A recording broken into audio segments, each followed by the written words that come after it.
En algunas partes del mundo, los crímenes contra menores no solo se castigan, se convierten en un ejemplo brutal. Desde humillaciones públicas en Oriente Medio hasta la controvertida castración química en Rusia, cada cultura aborda estos actos atroces de formas impactantes y definitivas. ¿Sabías que casos como el de Klaus Grabowski, quien reincidió tras un castigo químico, desataron debates globales sobre justicia más extrema?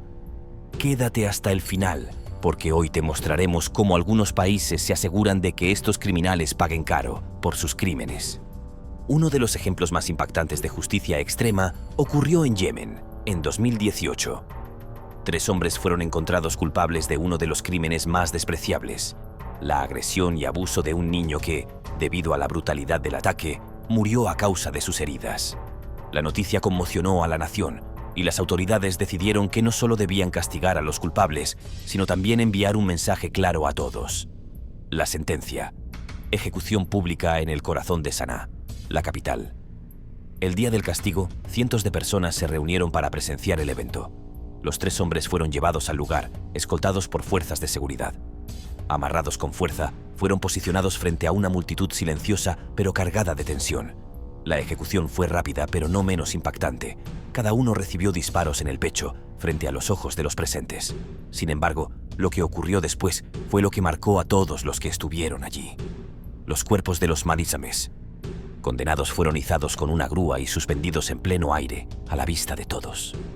La imagen de los cadáveres balanceándose sobre la plaza se quedó grabada en la memoria de quienes estuvieron allí. Era más que un castigo, era una advertencia. En Yemen, este tipo de ejecuciones públicas no son raras. Se consideran una forma efectiva de disuadir delitos graves, desde el asesinato hasta la explotación infantil. Este enfoque, aunque cuestionado por muchos fuera del país, sigue siendo una práctica común en casos extremos. El contraste con otras partes del mundo no podría ser más evidente. En Occidente, incluso en los estados donde aún se practica la pena de muerte, las ejecuciones son cuidadosamente ocultadas del público, llevadas a cabo en salas privadas con un grupo selecto de testigos. En Yemen, todo se realiza a plena luz del día, en espacios públicos, con el objetivo de impactar tanto como sea posible y de esta manera buscar que las personas tomen ejemplo de lo que le puede ocurrir si se atreven a hacer lo mismo. Después de todo, ¿qué habría pasado con figuras como R. Kelly o Didi si enfrentaran este tipo de consecuencias en lugar de una vida relativamente cómoda en prisión? Tal vez no estarían grabando música, sino que sus historias habrían terminado en la plaza pública como un recordatorio para todos. Esa es la gran diferencia que hay entre Oriente y Occidente. Aunque en países occidentales los castigos brutales se han convertido en un vestigio del pasado, los criminales más despreciados, como los depredadores de menores, no escapan del juicio moral ni siquiera dentro de los muros de una prisión. En estos entornos, donde las reglas son regidas por un código no escrito, a menudo se convierten en el blanco de violentas represalias por parte de otros reclusos. Aquí es donde entra en juego la llamada justicia carcelaria, un sistema oscuro en el que la venganza y la indignación personal se convierten en sentencia. Jonathan Watson, un preso condenado a cadena perpetua por un asesinato en 2009, ofreció un escalofriante ejemplo de esta dinámica. En una carta enviada a un medio de noticias local, Watson relató cómo tomó la justicia por su mano contra 2 hombres condenados por abusos a menores. Todo comenzó cuando Watson fue trasladado a una prisión estatal de menor seguridad en California, donde fue obligado a compartir un dormitorio con otros reclusos, incluidos algunos que despreciaba profundamente, entre ellos 2 depredadores de menores. Lo que encendió la chispa fue un pequeño gesto que Watson interpretó como una provocación. Uno de los hombres veía abiertamente programación infantil, un acto que él consideró una burla a la dignidad humana. Incapaz de contener su ira, pasó una noche sin dormir, luchando contra el deseo de actuar. A la mañana siguiente, tomó la decisión de resolver el asunto por su cuenta. Armado con un bastón, atacó brutalmente al primer hombre, infligiendo heridas fatales. En su camino hacia los guardias para confesar, se cruzó con otro recluso, también condenado por delitos contra menores, y decidió extender su venganza. Ambos hombres murieron debido a las heridas en la cabeza. Los nombres de las víctimas, David Bobb y Graham DeLuis Conti, quedaron como un recordatorio sombrío de los peligros que enfrentan estos criminales incluso tras las rejas. Mientras algunos consideran las acciones de Watson como heroicas, Otros las ven como un recordatorio de lo frágil que puede ser el sistema de justicia dentro de una prisión. Pero la indignación contra los depredadores de menores no se limita a los muros de las cárceles. Fuera de ellas, comunidades enteras han estallado en episodios de furia colectiva cuando descubren que alguien cercano ha cometido actos atroces. Un caso que dejó una marca imborrable ocurrió en 2018, en un pequeño pueblo de Europa del Este. Un niño de 8 años desapareció camino a casa desde la escuela, desatando una búsqueda desesperada por parte de su comunidad. Entre los voluntarios estaba Vitaly Pasevsky, un hombre respetado como economista y abogado. Nadie imaginaba que él era el culpable. Según las investigaciones, Pasevsky llevó al niño a su apartamento, donde cometió actos atroces antes de asesinarlo para encubrir sus crímenes. Luego, ocultó el cuerpo en un bosque cercano. Sin embargo, su comportamiento y sus declaraciones inconsistentes pronto levantaron sospechas. Es por esta razón que se le da tanta importancia a los padres sobre las alertas que deben tomar en cuenta, incluso si se trata de una persona aparentemente inofensiva, aparentemente confiable, sin importar si es amigo, familia o muy conocido. Cuando la verdad salió a la luz, la comunidad estalló en ira. Pasevsky fue arrestado y llevado a la comisaría local, pero eso no calmó a los vecinos. Una multitud se reunió frente al edificio exigiendo justicia inmediata. Los gritos de ¡asesino! Resonaban mientras los policías intentaban contener la furia de la turba, que incluso comenzó a empujar contra las barreras de seguridad. Dentro de la comisaría, las autoridades estaban al tanto del peligro inminente. Solicitaron refuerzos y formaron una línea de agentes antidisturbios para proteger al acusado. Pero la multitud no estaba dispuesta a retroceder. ¿Por qué lo protegen? ¿Por qué no protegen a nuestros hijos?, gritaba un manifestante, reflejando la frustración de todos los presentes. A pesar de los esfuerzos de la policía, el ambiente era tan tenso que cualquier chispa podía desatar la violencia. Finalmente, tras horas de confrontación, las autoridades lograron calmar a la multitud, prometiendo que se haría justicia por la vía legal. Pasevsky tuvo suerte de salir vivo esa noche, algo que no siempre ocurre en estos casos. La furia colectiva contra los depredadores de menores no es un fenómeno nuevo. En épocas pasadas, delitos como estos a menudo terminaban en castigos públicos que buscaban tanto venganza como disuasión. Desde linchamientos hasta ejecuciones en la hoguera, el deseo de la sociedad por proteger a los más vulnerables siempre ha desatado emociones intensas. Aunque los métodos han cambiado, la indignación permanece, recordándonos que la línea entre la justicia y la barbarie a menudo es más delgada de lo que quisiéramos admitir. Por su parte, Gilles Garnier, un ermitaño aislado en los oscuros y frondosos bosques del Franco Condado, es conocido en la historia como el hombre lobo de Dole, un nombre que evoca un aire de horror y misticismo. Su caso es uno de los más perturbadores de la Europa medieval, donde la frontera entre el crimen real y las supersticiones se desdibujó completamente. Durante la década de 1570, una serie de brutales asesinatos sacudieron la región en los que las víctimas eran principalmente niños. Los cadáveres aparecían mutilados, desmembrados de una forma tan espantosa que los aldeanos no tardaron en sembrar el rumor de que una criatura sobrenatural estaba detrás de los crímenes, una bestia con la apariencia de un hombre lobo. La historia de Garnier comienza en la oscuridad de su vida solitaria. Vivía con su esposa en una pequeña cabaña, oculta en los límites de los bosques de Dole, donde la pobreza y la desesperación eran sus únicas compañías. Se le veía vagar por los caminos rurales, un hombre sin rumbo, consumido por la frustración.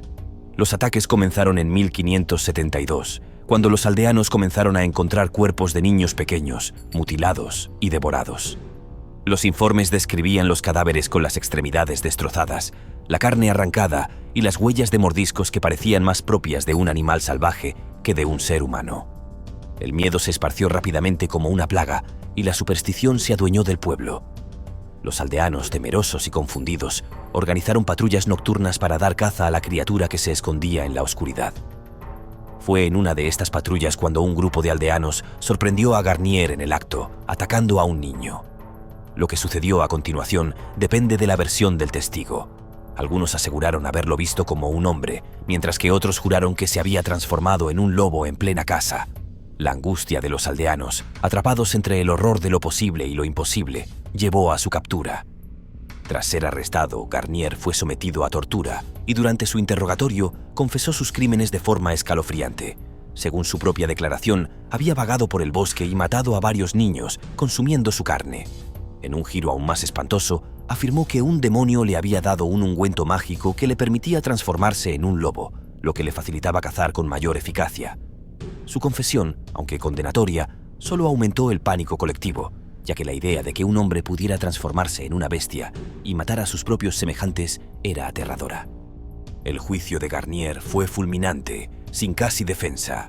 Fue condenado por licantropía y canibalismo, crímenes considerados no solo horribles por la ley, sino también un sacrilegio a los ojos de la Iglesia.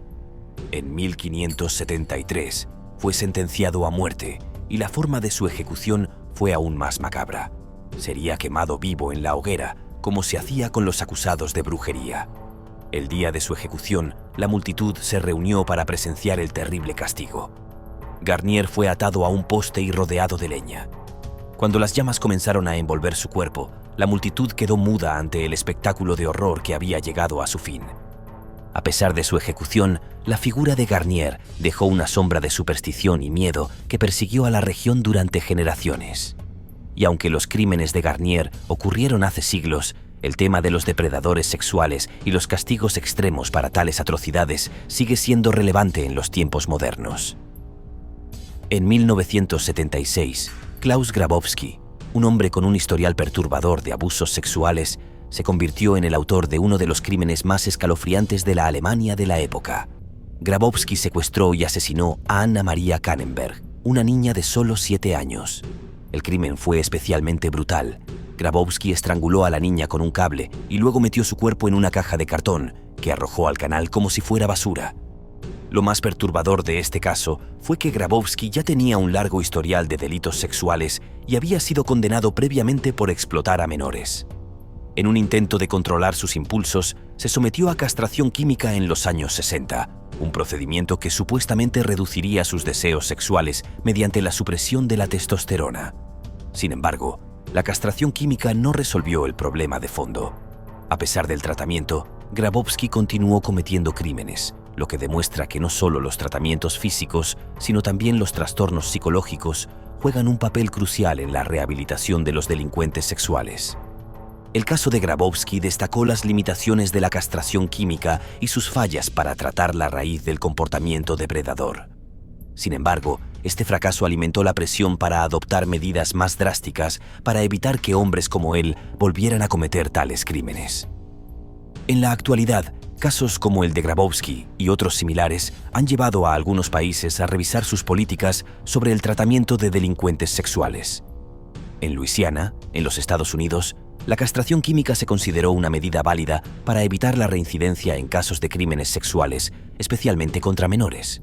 Sin embargo, en 2023 se dio un caso histórico cuando Glenn Sullivan, padre, condenado por abusar de una niña y dejarla embarazada cuando tenía solo 14 años, optó por la castración física en lugar de la química.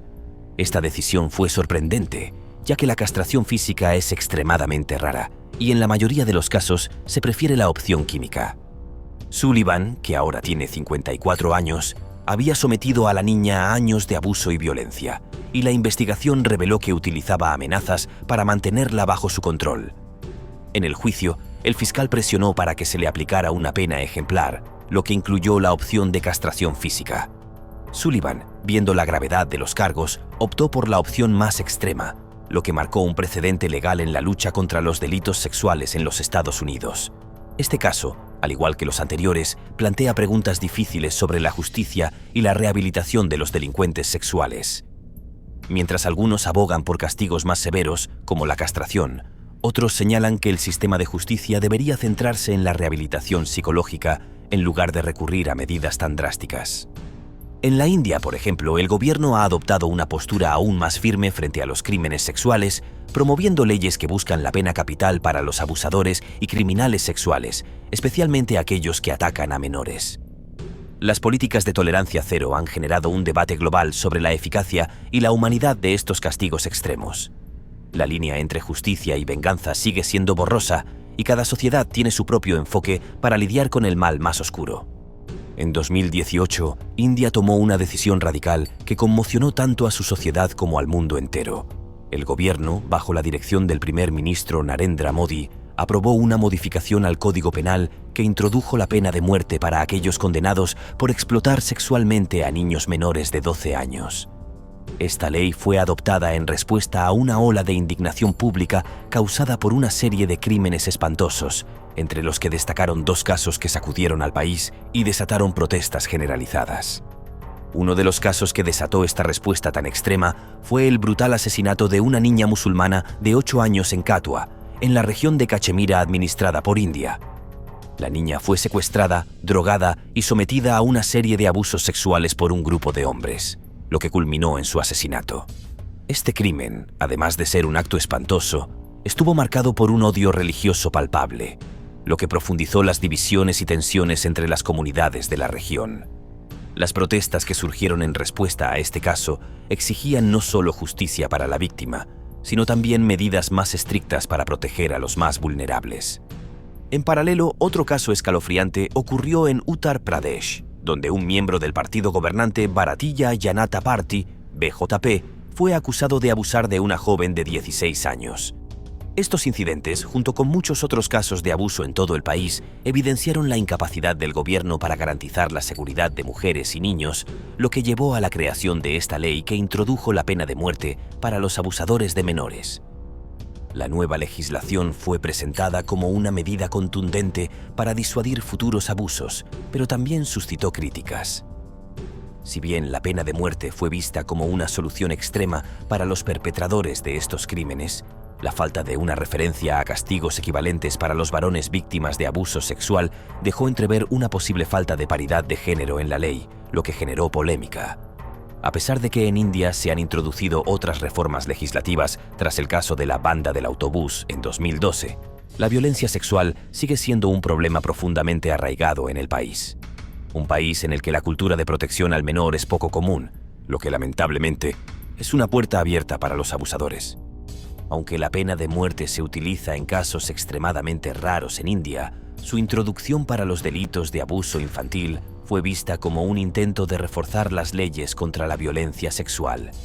Sin embargo, el uso de la pena capital en el país es limitado y en la última década solo se han producido 3 ejecuciones.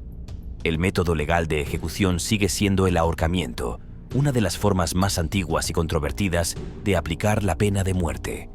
En contraste, en países como Estados Unidos, la pena de muerte se utiliza principalmente en casos de homicidio y la ejecución generalmente se realiza mediante inyección letal. Sin embargo, en algunos crímenes de una gravedad extrema, como el caso de John Allen Rubio en Texas, la pena de muerte se ha aplicado de forma contundente. En 2003, Rubio fue condenado a muerte por el asesinato de los 3 hijos de su pareja, Ángela Camacho. Los niños, todos menores de 4 años, fueron sometidos a una muerte espantosa, asfixiados, apuñalados y finalmente decapitados. Rubio, en su defensa, alegó que los niños estaban poseídos por fuerzas malignas y que matarlos era la única forma de detenerlos. El caso de Rubio no fue el primero ni el último de su tipo en los Estados Unidos. En casos de delitos sexuales graves, el sistema de registro de delincuentes sexuales ha sido una herramienta crucial para evitar que los perpetradores reincidan y para proteger a las comunidades vulnerables. En muchos estados, los delincuentes sexuales, especialmente aquellos que son considerados de alto riesgo o reincidentes, están obligados a registrarse y notificar a sus vecinos sobre su condición. Este proceso, conocido como notificación a la comunidad, es uno de los aspectos más humillantes para los delincuentes, ya que los obliga a enfrentar las consecuencias de sus actos ante sus propios vecinos. Además, el registro de delincuentes sexuales permite que la información sobre los condenados esté disponible públicamente, lo que hace que los antecedentes del delincuente persigan a la persona durante toda su vida. Las bases de datos públicas que contienen información sobre los delitos, fotografías y direcciones de los delincuentes están a disposición de cualquier persona, lo que significa que los empleadores, vecinos e incluso familiares pueden acceder a esta información y utilizarla para proteger a sus seres queridos. Este tipo de medidas buscan no solo castigar a los culpables, sino también proteger a las comunidades de futuros crímenes, haciendo de los registros públicos una herramienta de prevención fundamental en la lucha contra el abuso y la violencia sexual. En Singapur, antes de ser enviados a la cárcel, algunos delincuentes son castigados con azotes, una medida que se utiliza para imponer disciplina y retribución. Este fue el caso de Lin, un hombre que cometió terribles crímenes contra varias víctimas. Al menos 5 mujeres fueron manipuladas para mantener relaciones sexuales con él bajo amenazas y engaños. En uno de los casos, Lin logró convencer a una niña de 14 años, conocida como B1, de que un hombre llamado Juan J. había gastado mucho dinero tratando de recuperar imágenes comprometedoras de ella. Lin la hizo sentir que debía pagar esa deuda y a través de este engaño logró que la niña accediera a sus demandas. En otro caso, Lin chantajeó a una chica de 15 años, B2, obligándola a realizar actos humillantes bajo la amenaza de hacer públicas fotos comprometedoras de ella. A pesar de haberla explotado, Lin continuó controlándola utilizando el miedo a la exposición, lo que evidencia su manipulación psicológica. Una tercera víctima, B4, una joven de 19 años, fue víctima de otro engaño de Lin. Él le inventó una historia en la que debía dinero a un amigo llamado Juan Yi y le aseguró que podía pagarle manteniendo relaciones sexuales con él. Sin saberlo, el tal Juan Yi no existía, sino que era otra identidad que Lin había creado para seguir con su manipulación. Durante el juicio, el juez H. Xiaopeng describió a Lin como un depredador depravado cuya influencia no solo afectó a las víctimas directas, sino también a sus familias y círculos cercanos. El juez señaló el uso indebido de la tecnología como una herramienta clave para cometer estos crímenes, mostrando cómo las redes sociales y otras plataformas facilitan el abuso. Lin fue condenado a 31 años de cárcel y 24 golpes de bastón como parte de su sentencia. En otros países, las medidas contra la delincuencia pueden ser mucho más brutales. Un ejemplo de esto es Corea del Norte, donde las ejecuciones de alto perfil son utilizadas por el régimen de Kim Jong-un para sembrar el miedo y mantener el control absoluto. Las ejecuciones se realizan de forma extremadamente violenta, utilizando métodos como cañones antiaéreos y lanzallamas, y a menudo se llevan a cabo en público, como una demostración de poder.